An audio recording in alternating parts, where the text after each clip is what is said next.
Today I will talk about the first classical chess game which I played after almost a year. And this game was played in the hybrid format, meaning you sat in front of a computer and in front of a board, and then you made the move first on the computer and then on the board, and it was transmitted to the opponent. There were referees in the room, and it was a pretty special setting. Maybe I will talk more about this in a separate video. In any case, my opponent was Breukelman from Paul Keres. It was a team competition for the place in next year's top division in the Dutch league. And my opponent is a very strong FIDE master, rated above 2400, probably just waiting for some norms to get the international master title. He opened the game with c4. In the Netherlands, I'm never really prepared because you never know against whom you will play in advance, so I didn't know what to expect. But he went for knight f3, and in the league I lost a couple of times with d5, so I thought, well, maybe I will try knight c6 again, which I played already against Zoltan Almagi. So my opponent now went for the move e3, so d4 is the main move here, and also g3 is the main alternative. But e3 is a bit of a more timid approach.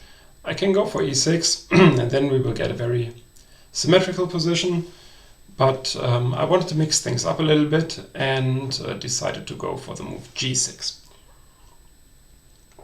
So actually g6 transposes into the line which I played a couple of times with white recently. So I made videos about my games with against Wesley So and also against Gabor Papp in the league. And this is the line with takes, and d5. So I thought if they all play this, maybe this is not such a bad line, and I will play this as black. Again, I don't know much theory, so let's see what occurred. He took, and now played the move queen to b3. So I think in the league, Papp played e6 against me, but I knew that knight c3 is the main alternative. So I thought this looks interesting to explore, and I just went for this. And my opponent went for the move bishop to c4. Might look a little bit strange at first sight not to take back, but the point is I can't really afford to bring my knight back. So say if I play something like this, he can just take and then collect the knight. So for that reason I have to jump back with a knight. Or I could play e6 immediately. The main difference is that in case of e6, you can take b takes c. It's just a different line. And knight d5 has the advantage that now he has an isolated pawn on d4, but I will also get an isolated pawn on c6. But I thought, okay, I will go for this line because after takes, at least I have the pair of bishops, and the position is very imbalanced. Which, I thought, as I'm marginally the stronger player by rating, I thought it's a good idea to go for a more imbalanced position. Okay, he castled, and I played the move queen d5. This is still theory, but my knowledge of the theory basically ended here, and I think his as well. So we followed theory for a few more moves, bishop e3, and now just f6. And we actually reach a position which was played by David Howell and Jan Ludwig Hammer before. And in this position, rook fc1 I think is the main move, and he went for knight d2. And the question is always whether I should take on b3 strategically. The point is a little bit, if I take at any time, he will just play a takes b, and he has these two semi-open files for his rook. And even though I have the pair of bishops and the position is kind of open, I didn't like it so much. I mean, he can get it sometimes, if I go for bishop d7, he can get rook a6, rook a1, and so on. And for that reason, I decided not to trade queens, but to play bishop e7. It's a natural developing move. I want to play king f7 later, and I think e7 is the most natural square for the bishop now. If I go to d6, it can potentially be kicked by the knight later on. So d6 is was less of an option for me. And g7, it just looks against the pawn, so that was also not the best option. So if you develop in these kind of positions, make sure to first develop the piece which has the most natural square, so in this case the bishop, and then the other pieces. So either I can castle or go king f7, or I go bishop d7 next. Then I have to be ready to meet queen b7. So I think bishop e7 is a decent move, and he went for f3. Potentially regrouping his knight to e4 later on. The obvious alternative is rook fc1, but I think it doesn't matter that much. Again, here I could decide between castling and going king f7. King f7 is slightly more insecure in terms of the king position maybe, but on the other hand, it's a bit more in the center for the endgame, so I decided for king f7. And yeah, again, maybe rook fc1 is a natural move, but he played rook fd1. And probably this is now the position where at least the computer says I should take on b3, because now at least white made some moves with f3 and rook fd1, which do not really fit into the topic of playing on these half-open files on the C and A file. So he lost some time, and probably I should now take on b3, and the position is around equal. Instead, I went for bishop d7, and he used the opportunity to play queen c2. I made some more natural developing moves, rook hd8, now bring the last piece into the game, and bishop to e8. The bishop has a quite nice square here, it always just protects this pawn on c6, so it's barely, almost impossible to take this pawn on c6 for white. But the main question is, what are good plans for either side? And my opponent, interestingly, came up with one. And I think he played the game pretty well up to here and also the next few moves, coming up with a move bishop to f2. So what is the idea of this move? First of all, it withdraws the bishop, which was kind of hanging on e3, a bit loose. But more importantly, it prepares a regrouping of the queen to h6. So my king is still slightly weak, and that might be unpleasant, and we will see this later on. So I went for a5, grabbing some space, and yeah, it's not so easy to come up with good plans for black. Black is pretty solid, has the pair of bishops, but it's really difficult to come up with something which is very active. So I still feel like white should be slightly better here. Okay, the point is, maybe here I can still meet queen c1 with something like queen f5. And okay, he started with b3, also makes a lot of sense. And I played the move queen to f5. Maybe I could have gone for a4 immediately, but yeah, it doesn't really matter that much.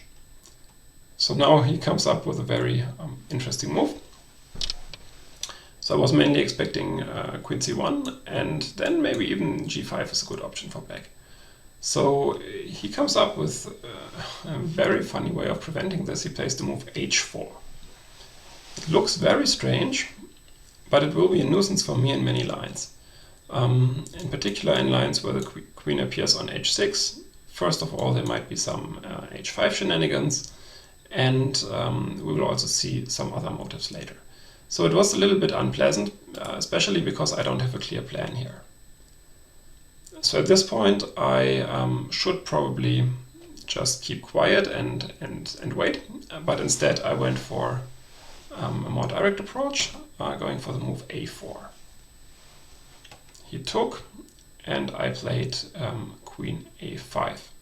So the computer now goes for a very wild line with the move c5. So the point was, in the game I saw this move c5, and I even calculated this line. So the line goes d takes c, so he can't take with the knight because it's pinned. So d takes c, bishop takes a4, and white has the intermediate move, rook takes d8. Takes, takes, takes, takes, takes. And I was calculating this position in advance, and I thought, okay, white will have some good move here, like something like maybe rook a7, and it seemed to me that white is doing very well here. And when I look at the position, to be honest, I still feel that white should be substantially better. But the computer finds a way of actually making this work for black, plays queen c2, guarding all these potential squares for the rook, and evaluates this position as roughly equal. To be fully honest, this looks still pretty scary to me, but I accept that this is the best line given by the computer. So instead of going for the c5, I went for queen a5, attacking a4, and he now found the ideal moment to play this queen c1, intending to go queen h6. So now if I take, he just goes queen h6 followed by h5, and this is really unpleasant for me to meet. So therefore I went back to f5, probably not the best move, and I was now immediately punished by another move which I didn't see. My idea was that if he goes queen h6 attacking, I could even consider doing this, castling in the queen, but I actually wanted to just play king g8. And I thought this is fairly safe for black, and he doesn't really reach anything on the king side. So therefore I was surprised when he played the move rook to b1 here, but it turns out to be a very strong move. He just gives up the a4 pawn, which I snatched. Maybe tactically this is also not ideal, but okay. So he played rook b7, pinning my bishop to the king, and now threatening queen h6. And I had completely missed this whole rook b7 idea, to be honest. I thought beforehand maybe I can even just go rook a2, but this doesn't work at all. So maybe you can take a moment and try to calculate the line for white. Yeah, so it's queen h6, and now after queen h5, white even has the choice. Either you go back to f4 with a nasty threat on f6, or even taking is pretty good. So just this, and yeah, my pieces are completely cramped, and even a little move like rook b1 followed by rook b7, and it's curtains for black. So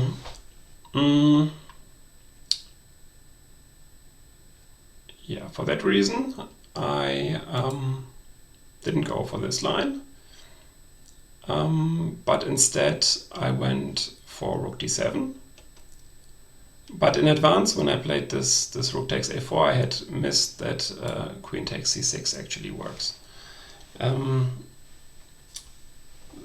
main problem is that after takes, this check is a pretty big threat, and the only thing I could do against this is to play queen d5, and we land in a position which is similar to what we get in the game. So therefore, yeah, after queen c6, I also can't take on d4. I think many things work. For instance, rook c7. Let me try to show this. Takes rook c7, and then something like queen c7. Oh, this is attacked, so this would be only move, and bishop c5 followed by takes, and knight d6, and so on, and it's just game over. So I could also not do that, and for that reason I decided to go for the move queen to d5, asking him whether he wants to go into an endgame after queen takes d5, or whether he wants to continue the middle game like this. But I had the feeling I have some counterplay. I mean, maybe objectively this is good for white, but at least now I have two bishops. I get rook a7 in and so on, and I think it's just from playing it in time trouble is much easier than what I had before. So he agreed with that and just decided to go for a better endgame, just taking on d5. And we landed in the endgame after takes, and now knight c3 is forced. I'm pretty much forced to play rook a3, and he takes on d5. Yeah, so now I took on a2, and he faces the decision whether he wants to keep these two pieces on the board or not. I think after exchanging, it should be a fairly straightforward draw. I mean, I will go something like h5 and probably just bring my my rook back. But I was also not 100% sure. So I think white can still play on for some while, but I think it should be a draw. So for that reason, and I think because it was time trouble, especially for me, my opponent decided to keep pieces on the board. He went for rook c1. And now he played knight c3. So he's definitely still better and pushing. He just activated his pieces. And yeah, we quietly approached the time control until this move rook a2 happened. And now the computer says I can just take on a2. That's quite interesting. Takes, and g5, and the computer gives 0-0. I mean, I can see that kind of, but to play this in Zeitnot is a different thing. And I was slightly afraid that this might not be so easy. But I should definitely have gone for that. So instead I went for rook c6. He played knight e4, and now he went for rook a7. Yeah, I ran away. King g3. And I played rook c2, and now he played bishop d2. So this was now a very, very tricky last move before the time control, and I fully fell for it.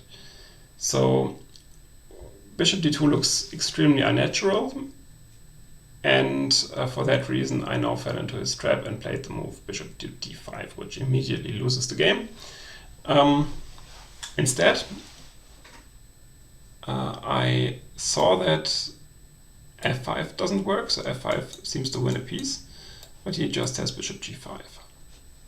And then instead of winning a piece, I just get a completely hopeless endgame with a bad bishop against a super strong knight.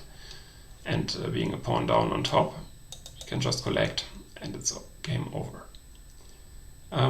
So I saw that f5 doesn't work, and yeah, I should just have played rook a2 trying to exchange rooks, or at least something like bishop f5, which doesn't blunder anything. Instead, I went for bishop to d5, and maybe you can try to find the winning move for my opponent. Yeah, so maybe you found this. It's the move bishop to b4. Very nice motive, deflecting the bishop from e7. Yeah, I can't go bishop d8 because then it's just knight d6, and there will be some very unpleasant thing like this. And next, it's a check, and you can take a piece. So that's not possible, and for that reason, after bishop b4, I'm pretty much forced to take on b4. But now he just wins more material after knight takes f6. So king d8 even runs into rook d7. So for that reason I went here. He took. And unfortunately I have no way of getting back a pawn. So for instance, bishop e1 check, king h3. And rook f4 doesn't work because of knight f4, and he wins g6 pawn. So for that reason I decided to play bishop d2, not expecting very much, expecting to make a few more moves and then resign. But after playing a really, really good game, I think my opponent now just blundered a little bit. I mean, I wasn't sure if it was a blunder or if it was on purpose what he did. But in the end, he told me he blundered that. But he played the move knight f4, which still leads to a winning rook endgame. So it's, in that sense, it's not a blunder, but it's a move which makes his task much, much harder. So instead, any other move would, or virtually any other move would have him just being 2 pawns up, and me struggling to stay in the game for much longer. Okay, after knight f4, at least I can take. And now take on g2. Clearly he has a very active king, and this position should be winning. But, you know, after overlooking this pawn and playing for almost 5 hours already, it's not as easy. King e5, and now I played rook g3.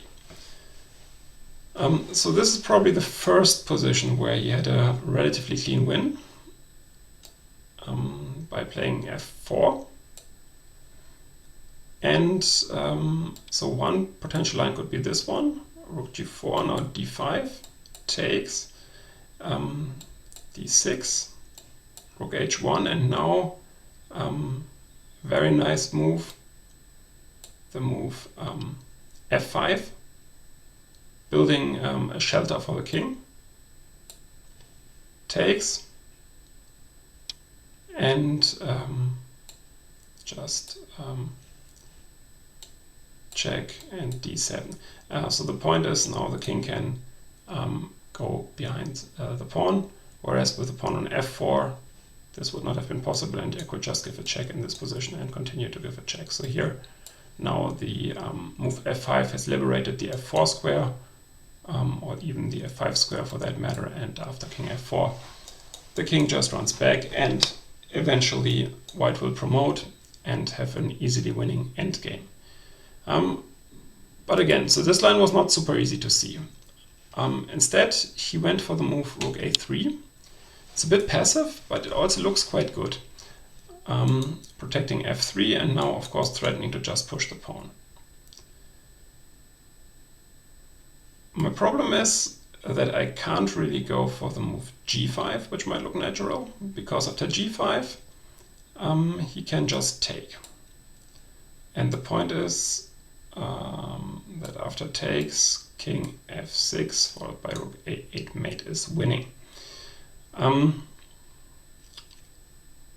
So g5 is not possible. Rook h3 is too slow.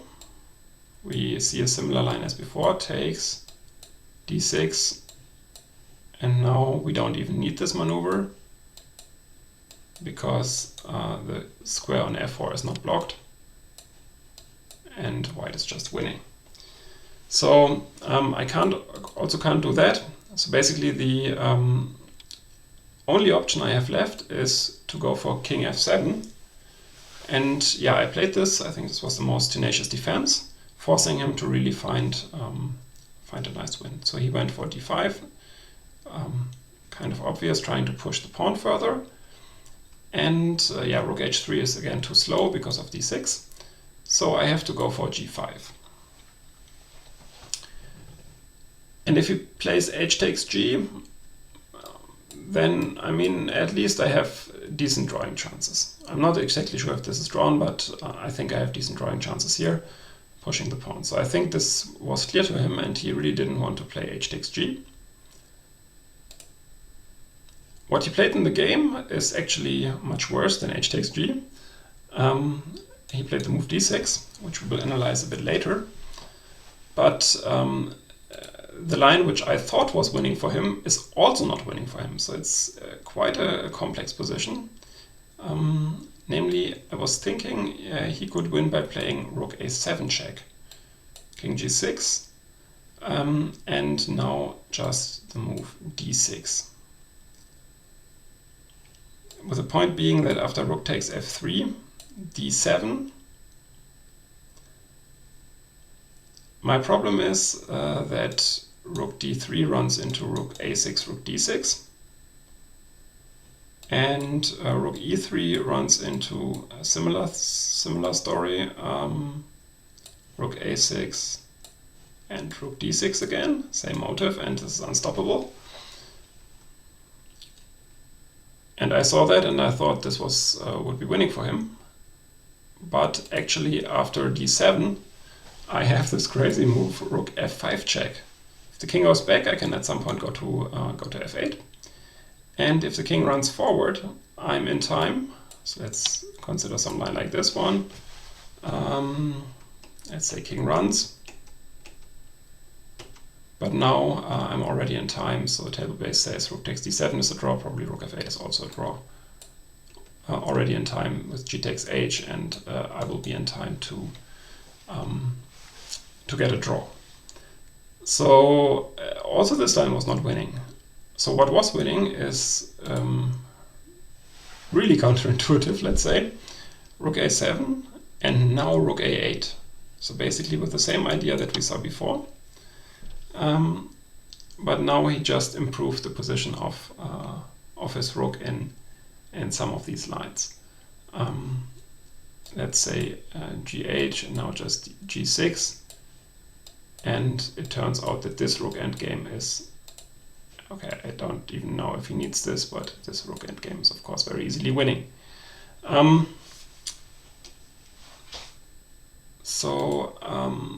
Yeah, but as you can see, after blundering this pawn on g2, things are not so easy, and I think I defended pretty well up to here. And here, yeah, he made this this blunder of playing d6.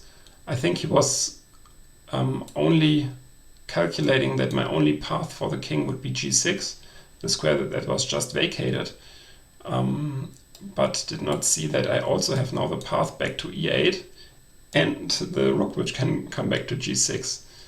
So in a way this is a very nice defense. He played rook a7 check, yeah, and now this is what I mean. So if I play rook king g6, it's just winning for him. But after king e8, which I played in the game, he can't go for